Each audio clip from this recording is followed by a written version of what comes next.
Hi guys, பொதுவாக super ஹீரோலாம் எப்படி உருவாவாங்க? நம்மள மாதிரி நார்மலாக தான் இருப்பாங்க. டக்குன்னு ஒரு எதிர்பாராத ஒரு ஆக்சிடென்ட் அவங்கள சூப்பர் ஹீரோவாக மாற்றிடும். எக்ஸாம்பிளுக்கு ஸ்பைடர்மேன் நார்மலாக ஒரு ஸ்டூடெண்ட் லைஃப்பை தான் வாழ்ந்துட்டு இருப்பாரு.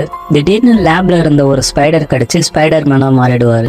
இதெல்லாம் படத்தில் காமிக்கலாம், ஆனால் நேரில் எப்படின்னு நீங்கள் கேட்டிங்கன்னா இந்த வீடியோவை ஃபுல்லாக பாருங்க. உண்மையாகவே சாதாரணமாக இருந்தவங்க திடீர்னு ஒரு ஆக்சிடென்ட்ல சூப்பர் பவர் கிடைச்ச 5 நபர்களை பற்றி தான் நம்ம இன்னைக்கு இந்த வீடியோவில் பார்க்க போகிறோம். நம்பர் 5, அலோன்சோ கிளீமன்ஸ்ங்கிறவரு சின்ன வயசுல இருக்கும் போது கீழே விழுந்து தலையில அடிபட்டுடுது. அதனால அவரோட பிரெயின் ஃபுல்லா டெவலப் ஆகல. அதனால அவரு இன்னுமே குழந்தை போலதான் நடந்துப்பாரு. ஏன்னா எந்த வயசுல அவர் பிரெயின் அடிபட்டுச்சோ இப்ப வரைக்கும் அவரோட பிரெயின் அப்படியே தான் இருக்கு. ஆனா அவருக்கு அழகான ஒரு பவர் கிடைச்சிருக்கு. அவர்கிட்ட களிமண், கிளே இல்ல ஏதாவது ஒரு மாவை கொடுத்தா போதும், 10 நிமிஷத்துல ஒரு அழகான சிலையை அவர் கையாலே செஞ்சிருவாரு.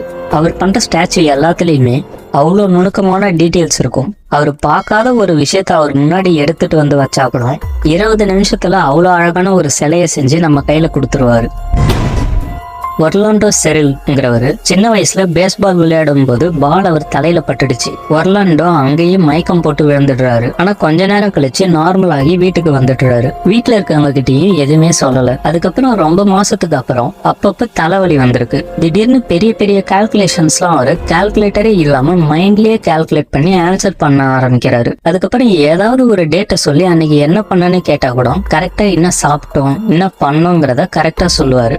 என்னன்னு பார்த்தா அடிப்பட்டதுல இருந்து அவரோட ஞாபக சக்தி ரொம்ப அதிகமா ஆகிருக்கு. நம்பர் 3, ஆஸ்திரேலியால இருந்த பென் மெக்மேன்ங்கிற ஒருத்தர் கார் ஆக்சிடென்ட்ல கோமாக்கு போயிடுறாரு. கொஞ்ச நாள் கோமால இருந்தவரு ஒரு நாள் கண்ணு முழிக்கிறாரு. அப்ப அவங்க அம்மா அப்பா நார்மல் ஆகிட்டியா, உடம்பு எப்படி இருக்குன்னு கேக்குறாங்க. அவரால் பேச முடியாம ஒரு பேப்பர்ல நான் நல்லா இருக்கேன், எனக்கு உங்க 2 பேரையும் ரொம்ப பிடிக்கும்னு எழுதி தர்றாரு. அதை பார்த்து அவங்க அம்மா அப்பாவுக்கு செம ஷாக். பென் இதை எல்லாத்தையுமே சைனீஸ்ல எழுதி கொடுத்திருக்காரு. ஆனா பென்னோட ஃப்ரெண்ட்ஸ் அண்ட் ஃபேமிலிஸ் யாருக்குமே சைனீஸே தெரியாது. அப்புறம் 3 நாளைக்கு சைனீஸ்லயே தான் பேசிட்டு இருந்திருக்காரு. அதுக்கப்புறம் தான் அவர் சின்ன வயசுல இருந்து பேசின இங்கிலீஷே ஞாபகம் வருது. அப்புறம் சைனீஸ் ஈஸியா தான் இருக்குன்னு சொல்லிட்டு சைனால காலேஜ் படிக்க கிளம்பி போயிடுறாரு. நம்பர் 2, டோனி சிசோரியாங்கிறவரு 41 வயதான ஒரு டாக்டர். ஒரு நாள் செமையா காத்தடிச்சு மழை பெஞ்சுக்கிட்டு இருக்கு. ஸோ அவங்க அம்மா கிட்ட பேசலான்னு போன் பூத்துக்குள்ள போறாரு. போன் பேசிட்டு போன் பூத்ல இருந்து வெளியே வந்த உடனே மின்னல் அவர் மேல வந்து அட்டாக் பண்ணிடுது. அங்கேயே மயக்கம் போட்டு விழுந்துடுறாரு. ஹாஸ்பிட்டல் கூப்பிட்டு போய் அவரை ரெக்கவர் பண்ணிடுறாங்க. அவரும் நார்மல் ஆகிடுறாரு. ஆனா 2 மாசத்துக்கு அப்புறம் ரொம்ப தலைவலிக்குதுன்னு ஒரு மூளை சம்பந்தப்பட்ட டாக்டர் கிட்ட போறாரு. அப்ப அந்த டாக்டர் உங்க பிரெயின் ரொம்ப ஆக்டிவா வேலை செய்யுதுன்னு சொல்லியிருக்காங்க. பார்த்தா திடீர்னு ஒரு நாள் போய் பியானோ வாங்கிட்டு வந்துடுறாரு.